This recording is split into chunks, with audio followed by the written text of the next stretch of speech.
Friends and ఫ్యామిలీతో weekends కి farm house కి వెళ్ళి ఎంజాయ్ చేయాలనుకుంటే వెంటనే డోసే యాప్ ని డౌన్లోడ్ చేసుకుని బుక్ చేసుకోండి. నమస్తే రమ్ గారు. నమస్తే జయ. మంచి స్టోరీ చెప్పండి రమ్ గారు. పూర్వం ఒక పల్లెటూళ్ళలోనట గంగులని ఒక రైతు ఉన్నాడు. ఆయన చిన్న పొలం ఉన్నవాడు. చాలా కష్టపడి పనిచేసి చేసి బాగా సంపాదించుకున్నాడు. ఒక 17-18 ఎకరాల పొలము, కొంచెం చక్కగా ఇల్లు వాకిలి అన్నీ ఏర్పరచుకున్నాడు. ఇంకో 2 కొడుకులు ఉండేవాడు. పిల్లలు ఎదిగేసరికి వీళ్ళకి డబ్బులు వచ్చినాయి. పిల్లలకి ఎంతసేపు నాన్న దానికి నాన్న దీనికి అది 10 పాతికి ఇవ్వని జల్సాలు చేసేసేవాళ్ళు. ఎంత డబ్బు చాలేది కాదు. అంతే కదా, తండ్రుల సంపాదన పిల్లలు ఆడుకోవడానికే ఉంటుంది జనరల్గా. ఆయన పనులలో పెట్టలేపాడు. ఏదో పని చేసేవాళ్ళు, కానీ వాళ్ళు చేసే పని కంటే వాడు పెట్టే ఖర్చు ఎక్కువగా ఉండేది. పైగా చుట్టుపక్కల ఫ్రెండ్స్ అంతా ఏమన్నా మీకేంట్రా కామంది కొడుకులు మీరు అనేవాళ్ళు. అది నిలబెట్టుకోవడానికి పిల్లలు ఇంకా తాపత్రయపడేవాళ్ళు. అయితే ఒకనాడు నాన్న ఏదో మేము అక్కడెక్కడికో వెళ్తాము డబ్బులు తీయమంటే, ఒరే నేను ఎక్కడి నుంచి తీస్తాను రా, పూట మీ తాత ముళ్ళుంది అది వాడుకోండి. ఎక్కడుంది మా తాత ముళ్ళే అని అడిగారు. ఇక్కడికి బాగా దూరంలో వజ్రగిరి సంస్థానం, దాని పక్కన రత్నగిరి అని కొండ, ఆ కొండ మీద 7 తాడి చెట్ల మధ్యలో మీ తాత సొమ్ము దాచిపెట్టాడురా, వెళ్ళి తెచ్చుకొని హాయిగా ఎంజాయ్ చేయండి, నేను సంపాదించిన సొమ్ము నాకు ఉండివ్వండి అన్నాడు. పిల్లలిద్దరు వెళ్ళిపోదాం అనుకున్నారు. తాత డబ్బు మరి బోళ్ళంతా దాచిపెడితే అదంతా తీసుకుని మనకే కదా, తాత ముళ్ళే మనకు కాకపోతే ఇంకెవరికి. సరే నాన్న అని మొత్తం అంతా అడ్రస్ అన్ని వివరంగా రాయించుకున్నారు. కొండ గిండ పైన 7 తాడి చెట్లు ఉన్నాయి, వాటి మధ్యలో ఉండాలి అంతా రాయించుకున్నాక మేము వెళ్తా ఉన్నారు. ఈయన అన్నాడు, ఇప్పుడు ఎందుకురా, మీకు నా దగ్గర ఉన్న చిన్నగా వాడుకోండి, కొద్దిగా ఖర్చులు పెట్టాను నాన్న, మా తాత ముళ్ళంతా తెచ్చుకొని మేము వాడుకుంటాం, తాత సంపాదించిన నిధి మాకోసమేగా, అంతేగా. సరే అక్కడి నుంచి ఏం చేస్తారు, కొంచెం తిండి బట్టలు గిట్లు మూట కట్టుకున్నారు. ఇద్దరు బయలుదేరారు. ఓ వారం నడిచేసరికి వీళ్ళు తెచ్చుకున్న డబ్బులన్నీ అయిపోయినాయి, తిండి అంతా అయిపోయింది, డబ్బులు లేవు, ముందుకెళ్ళటం ఎట్లా? అదే కదా. సరే ఏం చేశారు, ఒక పొలం దగ్గర కూర్చొని ఆలోచిస్తున్నారు, ఏం చేయాలరా అని. ఈ లోపల ఏమైంది, ఆ పొలం కాపు అయినా మన రైతు అటు వచ్చి, ఏమయ్యా ఇక్కడ కొంచెం గడ్డ పని ఉంది చేస్తారా అన్నాడు. అనేసరికి వీళ్ళకి డబ్బులు కావాలి. చేస్తాం, ఏమిస్తారన్న, అన్నం పెట్టి ఏదో చెరుకో రూపాయి ఇస్తానన్నాడు. సరే బాగానే ఉందిగా. 4-5 రోజులు అక్కడ పనిచేశారు. పనిచేస్తే ఓ చెరుకో 4 రూపాయలు వచ్చినాయి. 4 రోజులు శుభ్రంగా తినేశారు, బాగుంది. డబ్బు ఖర్చు అవ్వాల. పిల్లలకి ఒక దారి దొరికింది, కుర్రాళ్ళు ఇద్దరికి, బాగుందిగా చక్కగా. ఇలాగే ఈ 4 రూపాయలు 8 రూపాయలు ఖర్చు అయ్యే వరకు కొంత దూరం వెళ్ళారు. మళ్ళీ అక్కడ ఒక చోట పనిచేశారు. అక్కడ ఏదో చెట్లు కాయలు కోస్తున్నారు, కూరగాయలు ఇది ఉంది తోట, కూరలు కోయటానికి పెట్టుకున్నారు. వాళ్ళు కూడా అన్నం పెడతారు. అప్పుడు ఆ కాలంలో అలా పెట్టేవాళ్ళు, మధ్యాహ్నం అన్నం పెట్టేయటం, రాత్రి ఏ పంచన పడుకున్న కుర్రాళ్ళకేముంది, వాళ్ళకేం పక్కలక్కర్లు ఏమక్కర్లు, శుభ్రం కాళ్ళు చెప్పుకుని ఎక్కడో చోట నిద్ర వస్తుంది. సరే ఇది ఈ మార్గం బాగుందని ఊళ్ళు మారుతూ సంపాదించుకుంటూ ఖర్చు పెట్టుకుంటూ వెళ్ళారు. ఒక పెద్ద ఊరు చేరేసరికల్లా అక్కడ ఏమైంది, ఒక మంచి వ్యాపారస్తుడు తగిలాడు వీళ్ళకి. అతను అన్నాడు, మీరు యాక్టివ్గా పనిచేయగలిగితే కొన్నాళ్ళు ఇక్కడ ఉండి ఇది వ్యాపారం సంగతి చూడండి అన్నాడు. అనేసరికల్లా దిగారు ఇద్దరు వ్యాపారంలోకి.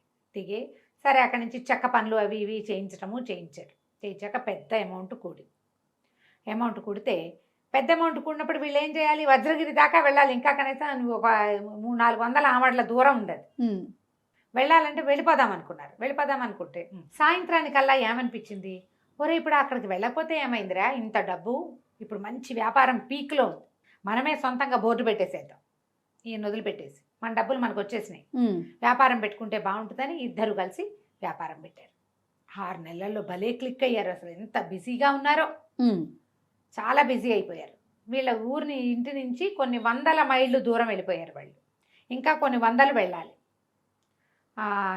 షావుకార్ గారు మొదట వీళ్ళకి ఆసరా ఇచ్చాడు కదా, ఆయన అన్నాడు, మా అమ్మాయిని మా తమ్ముడు అమ్మాయి 2 అమ్మాయిలు ఉన్నారు, 2 పిల్లల్ని పెళ్లి చేసుకోండి, పెళ్లి చేసేస్తామన్నారు. ఇక అమ్మని నాన్నని పిలుచుకోవాలా పెట్టుకోవాలా, పెళ్ళిళ్ళు చేసుకున్నారు, చెరుకో ఇల్లు కట్టుకున్నారు, బాగా స్థిరపడ్డారు, పిల్లలు పుట్టారు. పిల్లలు పుట్టిన తర్వాత అసలు ఎక్కడ మొదలెట్టాము ఇలాంటి కబుర్లు చెప్తుంటే వాళ్ళకి తట్టింది.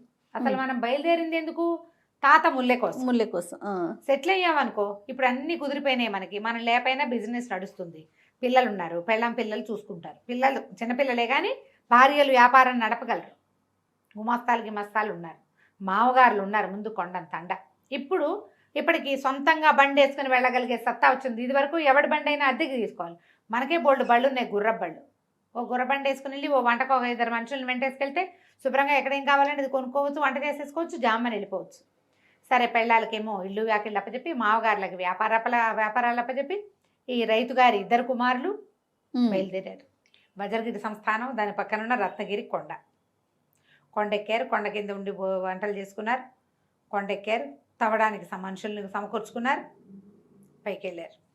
ఒక 10 బళ్ళను కూడా పెట్టుకుని రిజర్వ్లో పెట్టారు. 7 తాడి చెట్లు కనపడ్డాయి. తాడి చెట్ల మధ్యలో ఇక తవ్వో ఆ చుట్టుపక్కల వాళ్ళంతా చెప్పారు, అసలు ఈ 7 తాడి చెట్ల మధ్యలో తవ్విన దాఖలాలు కానీ గత 200-300 సంవత్సరాలుగా లేవు. మీ తాత ఎన్ని వందల ఏళ్ళ నాటివాడు? ఎన్నో వందలేమిటి, వీళ్ళ నాన్నకే 60 ఏళ్ళు, తాతకు 90 ఉంటాయి. అంటే ఆయన పాత పెట్టే 60 ఏళ్ళు అయి ఉంటుంది. అంతే. 60 ఏళ్ల క్రితం తవ్విన కొండ కాదు అది, ఎప్పుడో 100 ఏళ్ల క్రితం తవ్వారు. తవ్వితే ఏమీ లేదు, ఒట్టి బండ అది. వాళ్ళకి ఆశ్చర్యం వేసింది. చూసావా, ఏమీ లేని దానికి నాన్న ఇంత దూరం పంపించాడా మన్ని? నాన్న సంగతి కనుక్కోవాలి. దిగారు, మనుషుల్ని బళ్ళని పంపేశారు. తమ సొంత బళ్ళల్లో వెనక్కి వచ్చారు. పెళ్ళాలని పిల్లల్ని అందరినీ పదండి మా అమ్మ నాన్నని చూసొద్దామని వ్యాపారం మామగారులకు అప్పచెప్పి పెళ్ళాం పిల్లలతో సహా మళ్ళీ 100 మైళ్ళు ప్రయాణం చేసి సొంత ఊరికి చేరారు. వాళ్ళ నాన్న ఈ 15 ఏళ్లలో 10 ఏళ్ళు పైన అయిపోయింది. ఈ 10 ఏళ్లలో వీళ్ళ 15 ఎకరాలని 30 ఎకరాలు చేసి పెట్టాడు. అక్కడ పిల్లలు లేరు, ఖర్చులు లేవుగా. వెళ్ళేసరికి సరే అమ్మ పిల్లల్ని చూసి సంతోషించారు. అమ్మ నాన్న చుట్టాలు పక్కాలు అందరూ వచ్చారు. సరే మధ్యాహ్నం భోజనాలు అయ్యాక, నాన్న మమ్మల్ని మా తాత నిధి దాచాడని పంపించావు, ఎందుకు మోసం చేసావు మమ్మల్ని, నిజం చెప్పు, నీ సంగతి కనుక్కోవడానికే ఇవాళ వచ్చామన్నారు. అనేసరికల్లా ఏం చేశారు ఇన్నాళ్ళు అన్నాడు. ఏం చేసామేమిటి, మా సంపాదన మేము సంపాదించుకున్నాం, మా ఇల్లు వాకిళ్ళు ఏర్పరచుకున్నాం, బళ్ళు గిళ్ళు తోటలు దొడ్లు అన్నీ ఉన్నాయి, మా మామగారులు అందరూ బ్రహ్మాండంగా ఉన్నవాళ్ళు, పిల్లలు పుట్టారు, ఇదంతా చేసాం. కానీ నువ్వు మా నిధి సంగతి చెప్పన్నారు. ఇదేరా మీ నిధి, మీ పని మీరు చేసుకోవటం, నా డబ్బులు తగలేస్తూ ఉంటే మీరు ఇక్కడే ఉండి ఏమైనా వ్యాపారం చేసేవాళ్ళ? ఏమీ లేదు, నా వ్యవసాయం పాడు చేసేవాళ్ళు, మీకేవో పిచ్చి సంబంధాలు వచ్చేవి, ఏ పని చేయని వాళ్ళకి ఏం సంబంధాలు వస్తాయి? అంతే కదా, మంచి మ్యాచెస్ రావు కదా. ఏవో పిచ్చి సంబంధాలు వస్తే మీ మామల్ని అత్తలు మిమ్మల్ని తిట్టిపోస్తుంటే ఈ 15 ఎకరాలు కరిగించుకుని చెరుకో ఎకరం మిగిల్చుకునేవాళ్ళు. ఇప్పుడు నేను ఇక్కడ 30 ఎకరాలు చేస్తే అక్కడ మీరిద్దరూ ఇళ్ళు వాకిళ్ళు తోటలు దొడ్లు అన్నీ ఏర్పరచుకున్నారు తాత నిధి మీద ఆశతోటి. మీ అంతటా మీరు చేసేవాళ్ళ ఇది? అస్సలు కాదు. వాళ్ళు ఆలోచించుకున్నారు. నిజం, ఇంటి నుంచి బయలుదేరిన వారం నుంచి పనిచేస్తూనే ఉన్నారు వాళ్ళు. అలాంటి పని ఏనాడు ఇంటి దగ్గర చేయలే. మీకు ఆ బుద్ధి ఉంటుంటే మీరు నన్ను డబ్బు అడిగేవారు కాదు, పనిలో సహాయం చేసేవాళ్ళు. చేసిన పనికి డబ్బులు ఏనాడు అడగలా, మీరు జల్సాలకే అడిగారు. అందుకని ఈ ప్లాన్ పెట్టాను. తాత నిధి కంటే తరగని నిధి దొరికింది మీకు. తాత నిధి ఏముంది కదా, దొరికింది, తినేస్తే అయిపోతుంది. కానీ సంపాదన ఉంది చూడు, వ్యాపారం, అది తింటే అయ్యేది కాదు, పెంచిన కొద్దీ పెరిగేది. వ్యాపారంతో పాటు చక్కని సంసారాలు వచ్చినాయి. ఇక్కడ పొలాలు ఉన్నాయి. సరే అబ్బాయిలు ఇద్దరు సమాధాన పడ్డారు.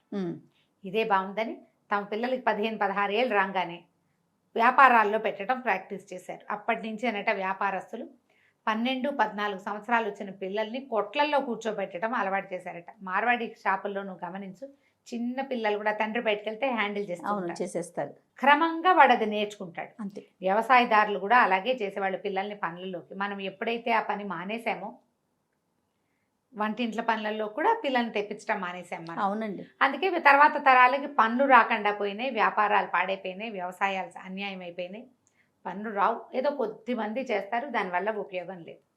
వ్యాపారస్తులు మాత్రం అది మానల. వ్యవసాయదారులైనా మానేశారు, పిల్లల్ని వేరే దాంట్లో పెట్టారు. అవునవును. కానీ వ్యాపారస్తులు మాత్రం 100% తమ వ్యాపారాన్ని తమ పిల్లలకి అప్పచెప్పారు. నీ బిజినెస్ నువ్వు చేసుకో, నా బిజినెస్ నేను చేసుకుంటా అనేది చాలా తక్కువ ఉంటుంది. తండ్రుల బిజినెస్ని డెవలప్ చేసి పెద్ద పెద్ద కింగ్డమ్స్ చేసిన వాళ్ళు మనకు తెలుసు. అవును. ఎంజాయ్ చేసిన వాళ్ళు ఎలా సర్వనాశనం అయిపోయారో కూడా చూస్తూనే ఉంటాం మనం, పేపర్ల నిండా అవే వార్తలు. అవునండి. ఇలా జాగ్రత్త పడాలి. పిల్లలకి ముందు నుంచి మన కష్టం నిష్ఠూరం, మన పని మనం చేసేది నేర్పించుకుంటూ ఉండాలి. కంచికి మనం ఇంటికి. నమస్తే రమ్మ గారు. నమస్తే.